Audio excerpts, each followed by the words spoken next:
Hi guys, it's Dee. Welcome back to another encounter. I'm back like I never left. Okay, I'm already gone. My gone a long time. It's been so long since I've even taken up the phone to record and it bad. Oh, could dry lip. Hold on.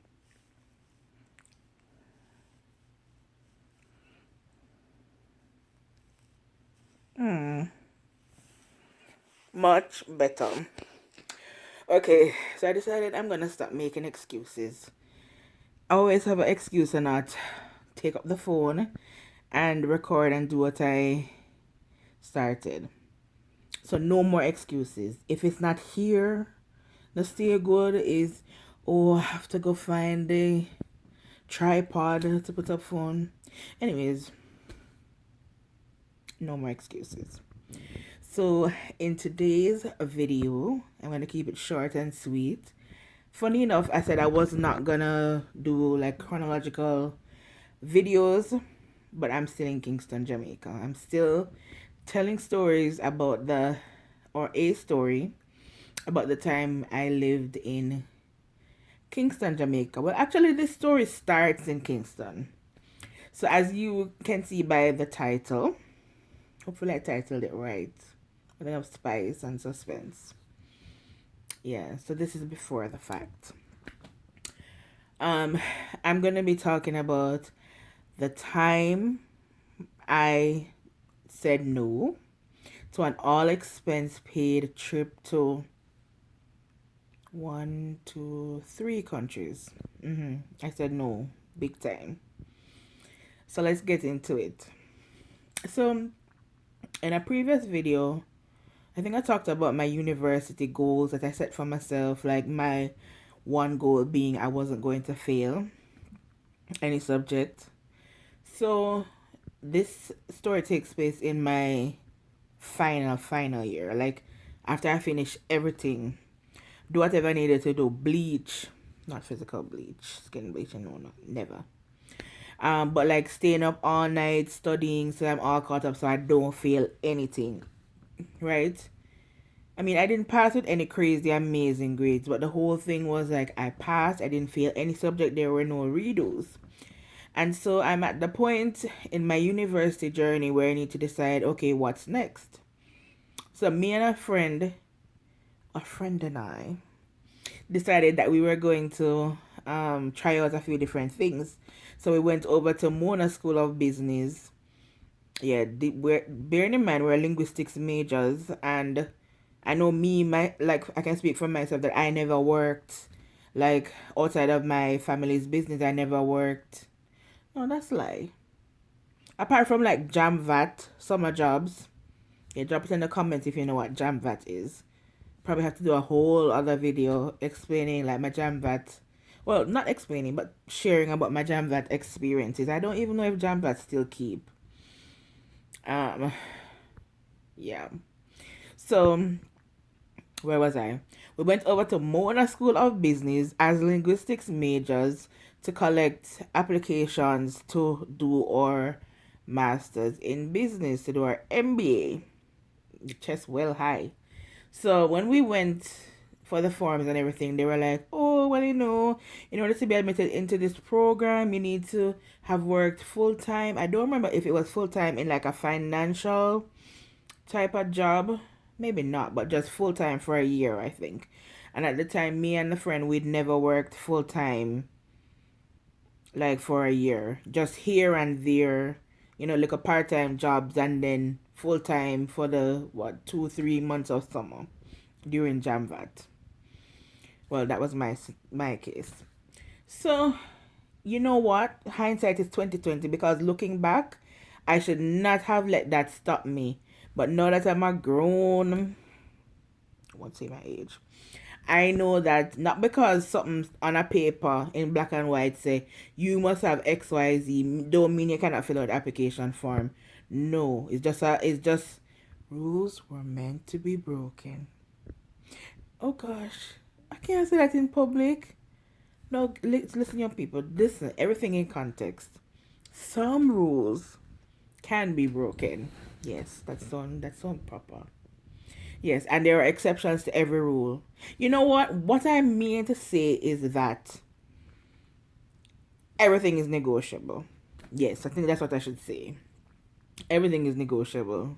The answer is either yes, no, maybe, come back, you know.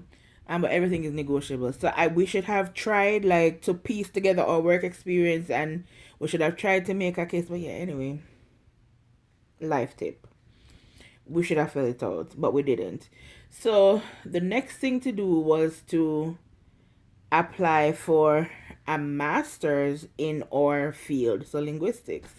So then when we got the XNA on the MBA, we went over to our department to collect applications, and I was just like, I remember thinking, this is not what I want to do, but I don't feel like I'm ready to take on the full-time working world. I just remember feeling I wasn't ready. I don't know why.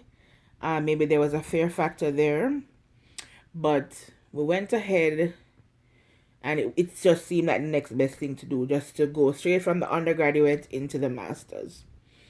And hindsight, looking back, I should have taken my chances over in a full-time world, but that's a whole other video. So, not even bashing my department, not bashing my department at all. Never, no, never. Just saying that I don't think it was the best fit for me. Yes. But anyway, filled out the master's application form for the program, and honestly I did not expect to be accepted into the program, because like I said, even though I did pass, I got passing grades from an undergraduate, I didn't think my grades were, stellar enough or strong enough to get into a master's program. Which is ironic, because I wanted to do an MBA, and somehow I felt it was good enough for an MBA. But anyway, yes. So lo and behold, I remember that summer, filling out the application forms, not really expecting much, just trying to delay the inevitable, which is that, okay, well, quite likely I'm going to have to find a job after doing this undergraduate degree. So, fill out the application form. My whole mindset now was, I basically need to rest, because I've been doing all of these long nights studying, trying to get caught up for, these exams. I actually do need to rest at some point. So I was looking forward to my summer, summer of rest. I get to go home, I get to go country, go on my yard, I'll just lock up in my room, in my bed, and just sleep, just eat, sleep, and repeat. Yes, that was my plan for that summer. What is it? Summer 2006. Yes. I was like, the most I was looking forward to was walking to the beach, maybe a little bit of Devon House ice cream from Salem, Runaway Bay. Yeah, beach vibes. Or even something from Flavors. And so I was looking forward to the beach, Devon House ice cream, and summer camp. Yes, camp life is a Baptist thing. So anyway, yeah, that was my whole plan. Lo and behold, did I reach home? I don't know if I actually left campus and was home. I think so. But I know that before I left campus, to get home, I think from then I kind of caught wind of the fact that I was accepted into this master's program before leaving from Kingston, packing up all my stuff from Hull to go home. And then I don't remember if it was a phone call or if it was an in-person meeting where it was communicated that they have this summer course that they recommend for people who will be starting this master's program. And the way it was communicated to me, it was like, oh, this course is optional. So I said, it's optional? Well, if it's optional, my option is to go country, lie down in my bed, eat, sleep, repeat, go road for some Devon House ice cream and figure beach. And then when summer camp time come, I go summer camp. That was my whole plan for the summer. Right? And so I just like brush it off. I never said nothing to my parents because I'm like, you guys don't need to know this. I'm not even pursuing this. I'm not even following up on this course and all that it involves. I think I may even have gotten a letter about the course. I'm like, I don't want to hear nothing more about no more schoolwork for the entire summer. Not my summer. Not my summer when I'm supposed to be resting, relaxing, chillaxing. Anyways, it so happens that my house number was in my contact information that the department had from my just started university. So because I didn't get a response from me, like about the program, like somebody in the department had the audacity to contact my parents. Right? And at this time I think I was like 19. Why were they calling my parents, right? If me decide to me no want to do no course, me not have to do no course. Why? How that happened? Was it a follow-up call? Like, was it buck up that my parents was there to pick up the call? Were you trying to get through to me? I don't know what the situation was. But a conversation was had. And all I know is I have no my parents convincing me, it sounds like a good idea. It's something you should do if you're going into the master's program. And I was like, do you know that this program involves, I think it involves travel, like traveling to different countries. I didn't even know what countries or if it was a country. I think I thought it was just one country at the time. I'm like, do you know this? Like, couldn't we not use this money for something else? Could you not give me this money to like buy Devon House ice cream or something? Mama so greedy. But I was just thinking, we could do something different with that money.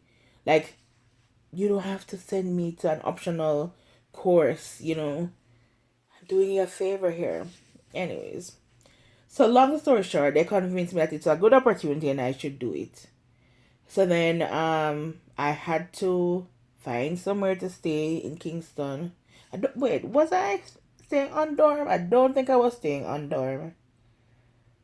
So I don't even know how long I was off campus before I actually had to go off on this excursion. Yeah, I don't even remember that part. But I remember that there was an in-class component where we had to actually go in a classroom, have group discussions, write up our thesis. Yes. For what we plan to, for the research that we plan to conduct. And so it was a whole thing of, we have an in-class component and then we're supposed to go to Guyana and collect some information to support our research hypothesis. And then when we come back, we put everything together, for that course. And I remember just feeling like just like a fish out of water. Number one, I didn't expect to do a master's. I know it sounds crazy, but even though I applied, I never really expected to actually follow through with it. I didn't think so far down the line, and now, like, it's coming at me faster than I had expected. So I remember just feeling like it was kind of like an out of body experience. And then now you're telling me I have to. Bearing in mind, I had never traveled as what you call it now, like a teen, not a preteen, as a young adult. I think the last time I had traveled was I was like 15, going 16, and it was with my sister. So I never traveled by myself ever, period. And even though it wasn't by myself, like I was in a group of my peers, and it was, I don't remember if it was one or two professors. Definitely one professor was there, the main professor. And even though like it was a group, like in terms of family member, it was just me. So I consider that like my first time traveling by myself. And I remember when my father took me to Kingston Airport. Never ever traveled through Kingston Airport before. And I was just like, wow, it's just so many firsts all at once. And I just remember thinking, I'm trying to be present, but at the same time, there was just like some resistance there. Like, my personality is the first time I'm going to like a new country or doing something new, I would try to like do some research. Like, if I'm not on the internet searching, I'm asking questions. So the fact that I didn't even do any of that, it's almost like it wasn't definitely an out of body experience. Like, I'm just being ushered along. I felt like I was just being ushered along to the airport. I just ushered along through the course. Yeah, and not to cut the story, not to jump ahead of the story, but I actually got an A for that course. Life is so funny. Um, yeah, the course I didn't want to do did surprisingly well in it. Anyway, so went through the airport and only to get our tickets and find out that we're not going straight to Guyana. In order to get to Guyana from Jamaica, we have to, I don't know if that's the way it was or that's the way our tickets were set up, but we had to fly to Barbados, and then we overnight in Barbados, and then we had to leave the following day to go to Guyana, and then coming back we did leave Guyana overnight in Trinidad. I think we spent a little bit more time in Trinidad than in Barbados, if I'm not mistaken. It could have been like 2 days or a day and a half, and then we left for Jamaica. But that basically is the story of how I said no to an all expense paid trip to 3 countries. And I don't know why I can't get used to this. Focus. I'll get there. Yeah, I don't know why, looking back, I was so resistant to a travel opportunity, because it's not like I was hopping planes in that time period. I hadn't traveled for 3 years. I should have been excited, right? Even though it wasn't like what should I say? Even though it wasn't like a trip to like a first world country, it was an opportunity to see a new country, experience a new culture, and I'm gonna tell you, Guyana is a beautiful country. Let me tell you, beautiful country. It's just different. Like, if you're a person who loves like nature, and I don't know what it's like now, but back then it was just like, where did we stay? We stayed in Georgetown, and we stayed in, what's that place called now? It's this big river. We had to take a ferry across the river. I don't remember the name, but I'm going to drop it in the comments. It's on the tip of my tongue. Yeah, we had to take a ferry across. But anyway, beautiful, like, in terms of the nature. Like, I think they were growing rice there. So, like, when you pass those areas where they were growing rice, or like when we had to go into the communities to like gather information, because our research was based on language, the different languages spoken in Guyana. Like, myself and like my classmates, we were researching different aspects of the language, so we were all collecting information based on our personal projects, and we all had different projects. So it was so interesting. Oh, what I should say is that there was a main project for the department that we were working on. So it's like it was like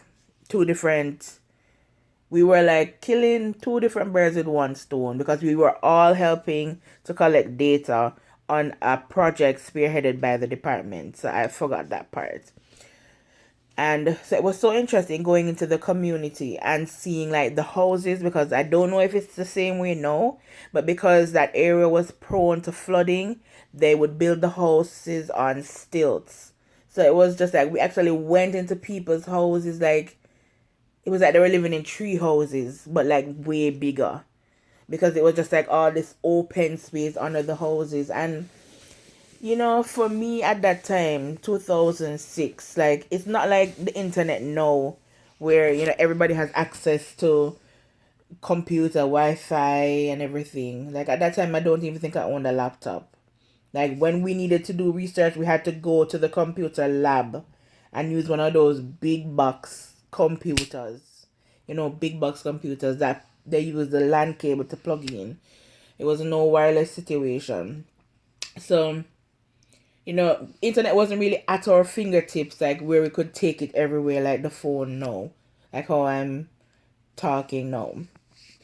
So, I'd never seen any houses like that, just houses on stilts, and I was just like, wow, this is so fascinating.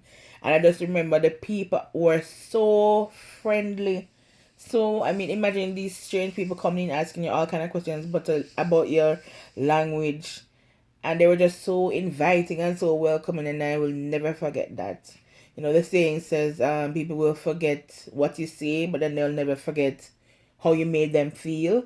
I don't remember anything of what I collected in terms of the language data, but I remember how friendly they were. I mean, you had people who they were giving us, like, it's not really Jamaican fry. It's not really like Jamaican fried dumpling. I would think it's more like the Bajan bake. It was like their version of a Bajan bake. So if you know what a bake is, it's like I guess a flat Jamaican Johnny cake or dumpling.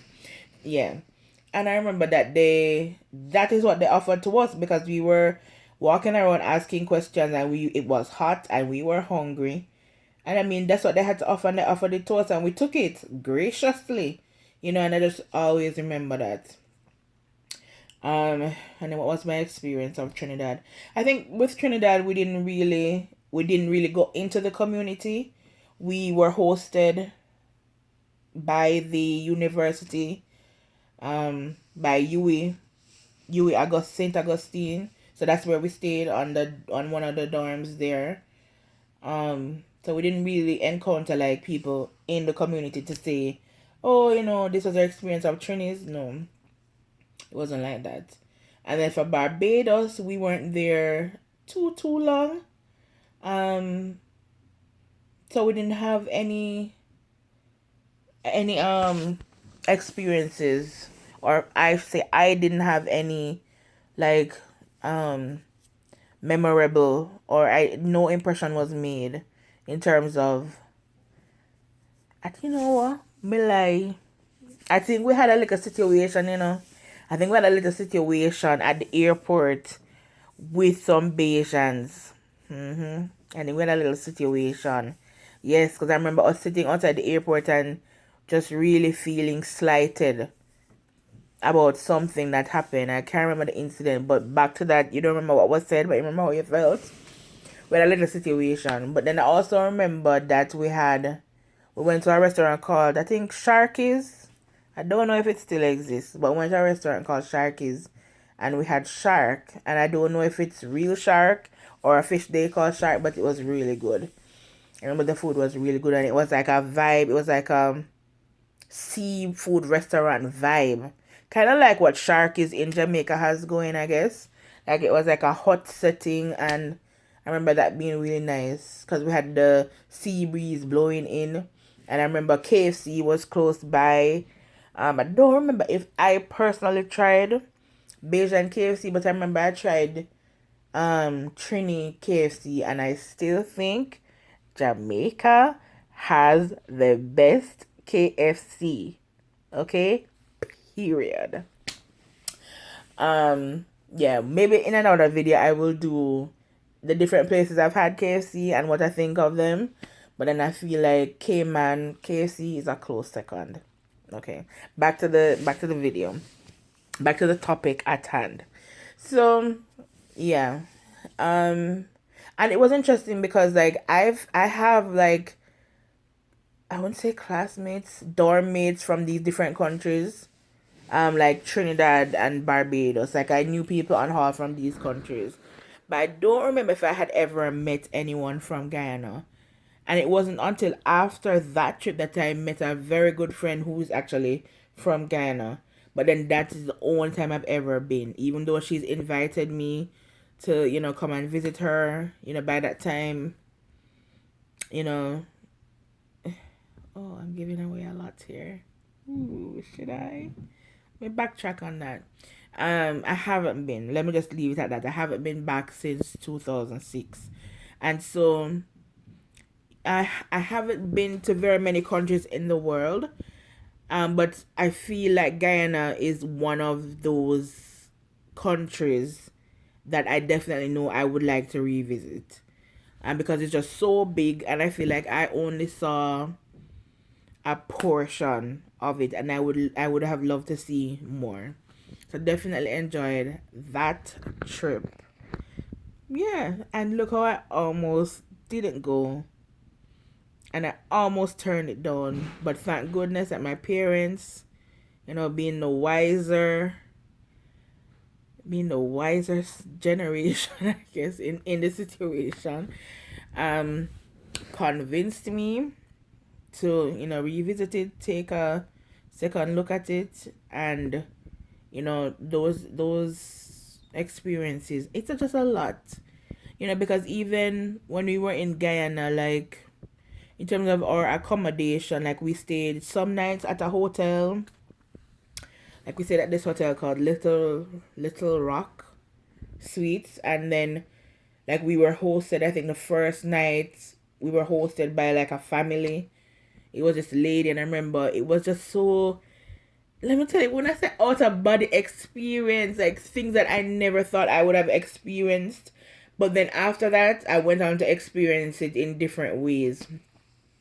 So when I say like the way I have traveled and experienced the world so far, majority, like it has not been from a tourist perspective. Like the way that I have traveled and experienced the world so far, like I think I've been to 10 countries, and like all of the countries, all the 10 countries, like it wasn't me deciding, oh, I'm going on vacation. No, it was like real grassroots. Like I'm bunking it with people, like I'm kicking it with the natives, like the people who live there, and getting like the real experience. Like, let me tell you, these experiences like are once in a lifetime experiences. They're so invaluable. Like if you ever get to go on like a mission trip, or like a school trip, or like a teaching in English, or teaching some language, treasure those experiences, because like those experiences cannot be replicated easily. I mean, you can always, hustle and work hard and save money and book a hotel at an all inclusive in Mexico or whatever.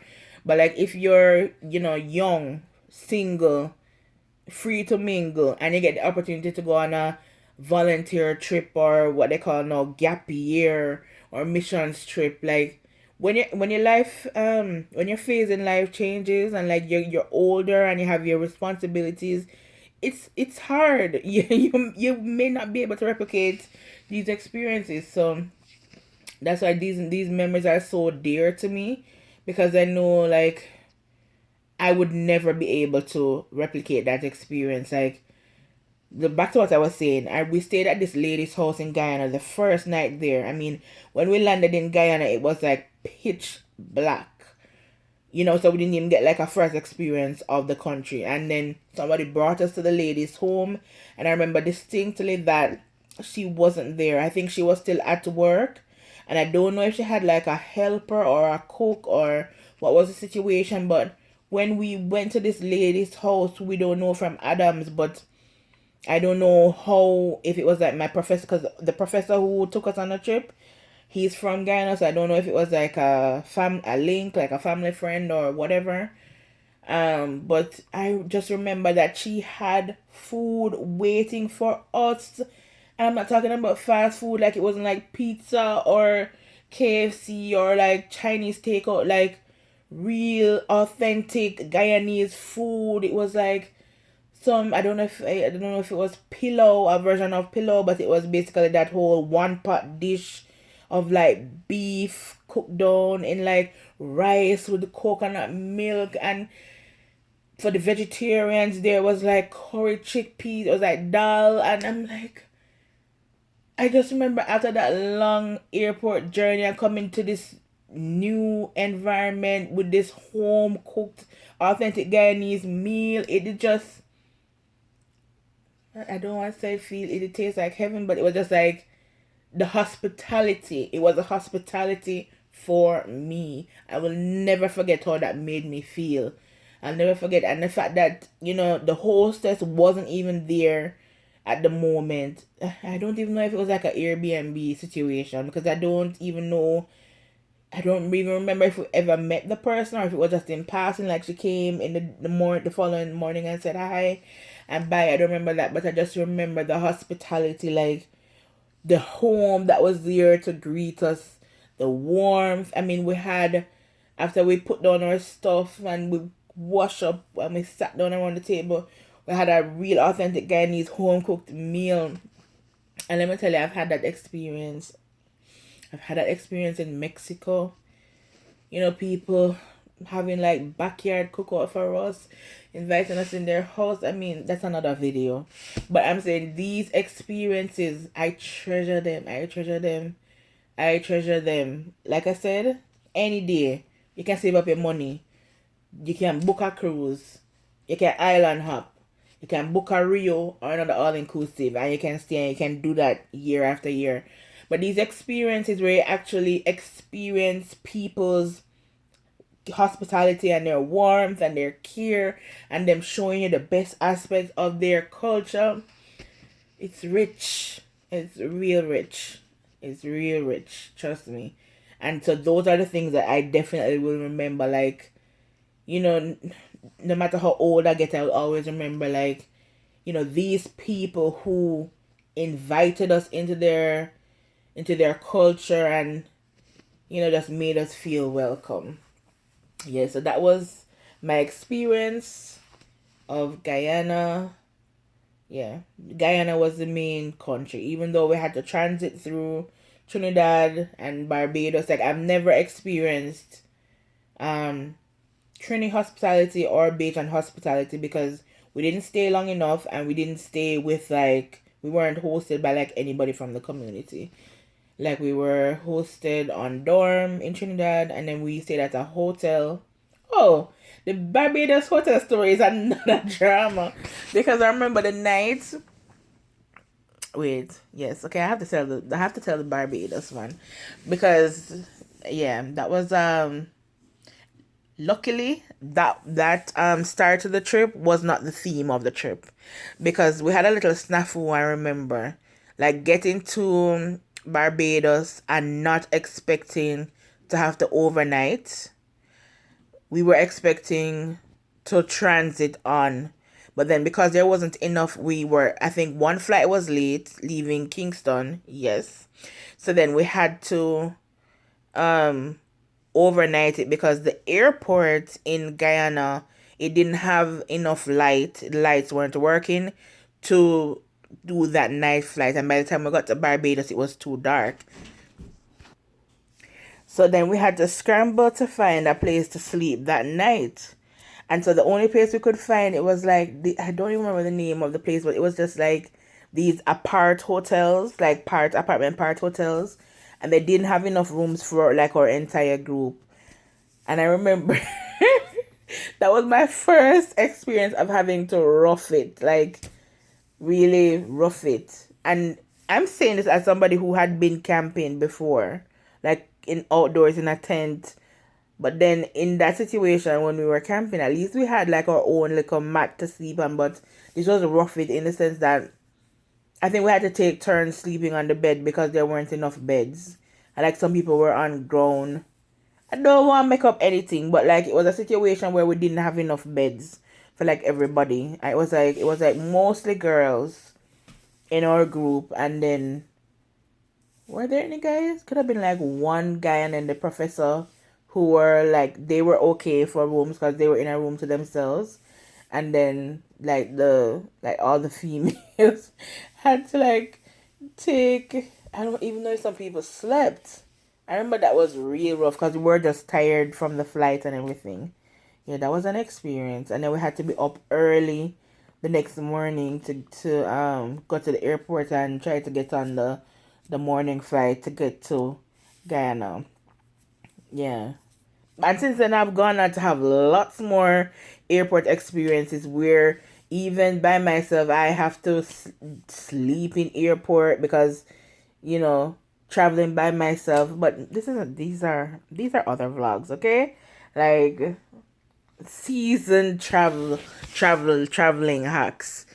Yeah, like no, definitely I would recommend if you can afford it and you have a layover, definitely get a hotel close to the airport because sleeping in the airport is real rough. Like, how can you even sleep? You know, you have to be like awake and alert, especially in these COVID times. That would be a no go. Definitely, I would, I would recommend. No matter how much you think you're saving, I'd recommend getting a hotel, getting your good night's sleep, and then coming back to the airport and getting on your flight. Yeah, travel hack, travel tip. You're welcome. Now that's all I have for you in this vlog. Thanks for listening. If you like this content, please subscribe. Tell a friend to tell a friend that the Encounters is here chatting a bag of things. See you in the next one. Bye bye.